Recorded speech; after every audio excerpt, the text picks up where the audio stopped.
Samedi 27 mars 2021, mesdames et messieurs, bonjour. Il est 6h30 et naturellement, c'est l'heure de vous informer sur RTI 1. L'information a été donnée par Fidel Sarasoro, ministre directeur du cabinet du président Alassane Ouattara, sur nos antennes. Premier ministre intérimaire Patrick Hachi a été confirmé dans ses fonctions par le chef de l'État, le président de la République Alassane Ouattara. On écoute le communiqué de la présidence de la République. Communiqué de la présidence de la République. Le président de la République, son Excellence M. Alassane Ouattara, a procédé ce vendredi 26 mars 2021 à la signature du décret numéro 2021-176 du 26 mars 2021 portant nomination de M. Patrick Jérôme Hachi en qualité de Premier ministre, chef du gouvernement.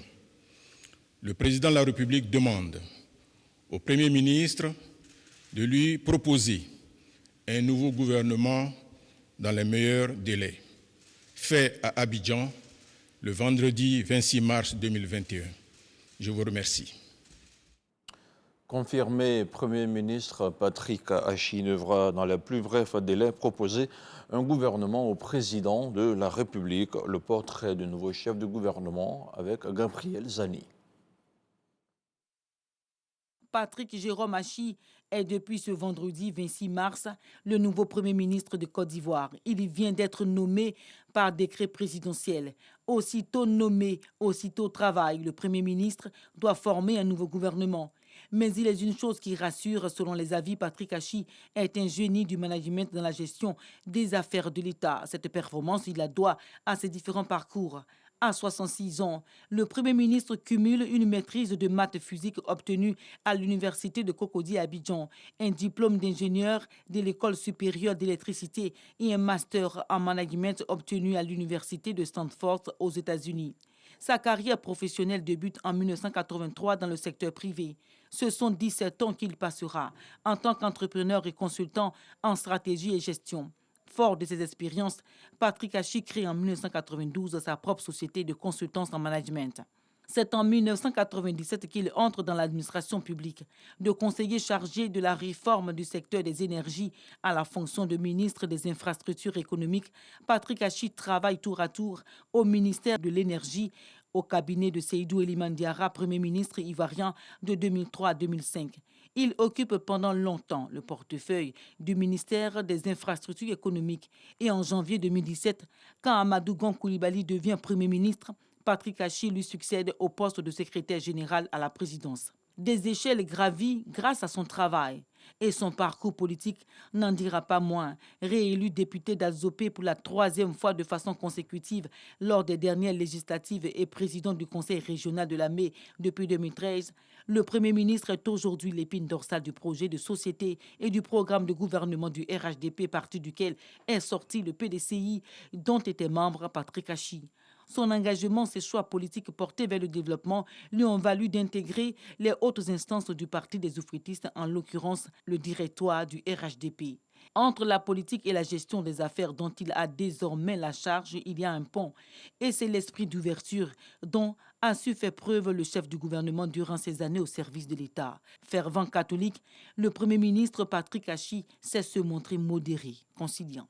La gestion des affaires de l'État n'ayant aucun secret pour lui, son gouvernement, une fois connu, devra prendre des mesures vigoureuses pour soutenir l'économie ivoirienne. Et ce communiqué de l'Assemblée nationale de Côte d'Ivoire, mesdames et messieurs les députés élus lors des élections législatives du 6 mars 2021 sont informés que la séance inaugurale de la 2e législature de la 3e République se tiendra le mardi 30 mars 2021 à 10h au palais de l'Assemblée nationale. Cette séance a pour ordre du jour l'élection du président de l'Assemblée nationale de Côte d'Ivoire. À cet effet, les députés désireux de faire acte de candidature à l'élection du président de l'Assemblée nationale de Côte d'Ivoire sont priés de bien vouloir adresser leur candidature à Monsieur le doyen d'âge de l'Assemblée nationale le lundi 29 mars 2021 à 16h30 au plus tard, délai de rigueur. Les candidatures sont reçues au secrétariat général de l'Assemblée nationale, signé le secrétaire général Alain Akakpo Adra. Le CNS, le Conseil national de sécurité, s'est réuni vendredi sous la présidence du chef de l'État. À l'ordre du jour de la rencontre, la situation sécuritaire avec la multiplication des cas de Covid-19. 757 cas avaient été recensés jeudi dernier, le plus fort taux depuis le début de la pandémie, il y a un an. Le compte-rendu de Mahama Traoré. Une minute de silence à la mémoire du défunt Premier ministre Ahmed Bakayoko, ancien ministre de l'Intérieur, de la Sécurité et de la Défense. Le Conseil national de sécurité CNS rend ainsi hommage à un pionnier de la professionnalisation des forces de défense et de sécurité et de l'amélioration de la situation sécuritaire générale en Côte d'Ivoire ces dernières années. Pour l'ordre du jour de cette session, il a porté sur deux points majeurs que sont la situation sécuritaire générale et l'évolution de la pandémie de Covid-19. Il est à noter une hausse du nombre de cas positifs depuis le mois de janvier 2021. Entre février et mars 2021, le nombre moyen de cas positifs a plus que doublé, passant de 156 à 360. Le nombre total de décès a également fortement augmenté, passant de 5 en décembre 2020 à 35 en février 2021 et 36 au cours des 3 premières semaines de mars. Cette situation s'explique essentiellement par le non-respect des mesures barrières observées dans la population depuis le mois de décembre 2020 lors des fêtes de fin d'année et l'apparition d'une forme du virus plus transmissible et plus virulente. La Côte d'Ivoire concentre désormais sa stratégie de riposte contre la Covid-19 sur la vaccination. Le pays a déjà acquis 554 000 doses du vaccin AstraZeneca grâce à l'Organisation mondiale de la santé et à la coopération avec l'Inde. Depuis le 1er mars 2021, date de démarrage de la vaccination, près de 30 000 personnes ont déjà été vaccinées. La Côte d'Ivoire recevra, à la fin du premier semestre 2021, au total, près d'1 million de doses à travers l'initiative COVAX. En outre, le ministre de la Santé et de l'Hygiène publique, sur la base du rapport du comité de veille de la COVID-19 et des conclusions de l'OMS, a indiqué que les avantages du vaccin AstraZeneca l'emportent sur ses risques. À cet égard, le comité de veille recommande la généralisation et la décentralisation de la vaccination contre la COVID-19. Afin de juguler la crise sanitaire liée à la COVID-19, sur proposition du comité de veille, le Conseil national de sécurité, après analyse, a décidé des mesures suivantes. Prolonger l'état d'urgence sanitaire jusqu'au 30 juin 2021. Élargir la vaccination aux personnes de 18 ans et plus. Procéder à la décentralisation de la campagne de vaccination. Poursuivre et intensifier la sensibilisation en vue du strict respect des mesures barrières. S'agissant de l'analyse de la situation sécuritaire des mois de février et mars, le Conseil national de sécurité note que les élections législatives de samedi 6 mars 2021 se sont déroulées dans un climat apaisé sur l'ensemble du territoire grâce aux dispositifs sécuritaires mis en place par les forces de défense et de sécurité. Il ressort également de cette présentation une nette amélioration de la situation sécuritaire sur l'ensemble du territoire, marquée par une baisse notable des incidents dans tous les domaines. Le président de la République a adressé ses félicitations au Grand Commandement pour les opérations de sécurisation menées avec efficacité sur l'ensemble du territoire, ainsi que pour leur contribution remarquable aux élections apaisées du 6 mars dernier. Malgré ce satisfecit, la nécessité d'optimiser les ressources humaines dans l'armée s'impose. Sur instruction du président Alassane Ouattara, le Conseil national de sécurité a été chargé de proposer des solutions. Et puisqu'on parle de la maladie coronavirus, je vous donne à présent le point de la situation au 26 mars 2021. Le ministère de la Santé et de l'Hygiène publique a enregistré vendredi 394 nouveaux cas de Covid-19 sur 4 914 échantillons prélevés, soit 8% de cas positifs, 449 guéris et 0 décès. À la date du 26 mars, la Côte d'Ivoire compte donc 42 468 cas confirmés, dont 38 246 personnes guéries, 229 décès et 3 993 cas actifs. Le nombre total d'échantillons est de 502 125. Le 25 mars, 1569 personnes ont été vaccinées avec un total de 31 104 personnes vaccinées contre la Covid-19 du 1er au 25 mars. Le ministre de la Santé et de l'Hygiène publique invite le personnel de santé, les forces de défense et de sécurité, les enseignants, les personnes âgées de plus de 50 ans et les personnes porteuses de maladies chroniques à se présenter au centre de vaccination au Parc des Sports de Trècheville et les autres centres ouverts pour se faire vacciner gratuitement contre la Covid-19. On continue à parler de santé dans le cadre de la 26e journée mondiale de lutte contre la tuberculose. Une séance de dépistage contre la bacillose a été organisée dans plusieurs communes du district d'Abidjan. Objectif, dépister le maximum de personnes afin de venir à bout de cette pathologie. On regarde le reportage d'Assou Touré. Assis sous cette bâche, ces personnes sont en attente d'être reçues en consultation pour le dépistage contre la tuberculose. J'ai accepté de venir me faire dépister, moi et ma famille, pour connaître nos statuts. Parce qu'en matière de santé, je trouve que c'est important pour nous de savoir si on est malade ou pas pour pouvoir prendre le traitement adéquat. Bon, je me sens soulagée parce que quand même on avait des doutes. Parce qu'autour de nous, on voit souvent les gens qui toussent. C'est vrai qu'il y a Corona, mais les toux peuvent être dus à des trucs beaucoup plus graves, comme on va dire la tuberculose. Donc je trouve que quand je sais mon statut, je vis mieux, quoi. La tuberculose demeure la maladie infectieuse la plus meurtrière au monde. Chaque jour, plus de 4000 personnes en meurent, tandis que 30 000 la contractent. La tuberculose est une maladie contagieuse. On l'attrape lorsque nous sommes en contact étroit avec une personne qui est déjà contaminée et qui tousse. Il faut que rapidement, ils se présentent dans un centre chez un médecin qui va leur conseiller de faire les examens de crachat, éventuellement des radios. Voilà, on guérit de la tuberculose, les traitements sont gratuits. La tuberculose se guérit en 6 mois si elle est détectée tôt.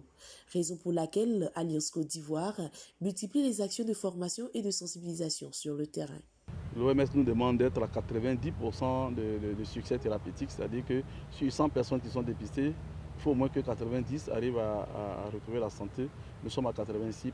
Mais globalement, nous pensons que notre contribution communautaire aux côtés du programme a quand même fait améliorer les choses. Parce que les taux de décès, c'était autour de 15-13%. Aujourd'hui, nous sommes autour de 7-10%.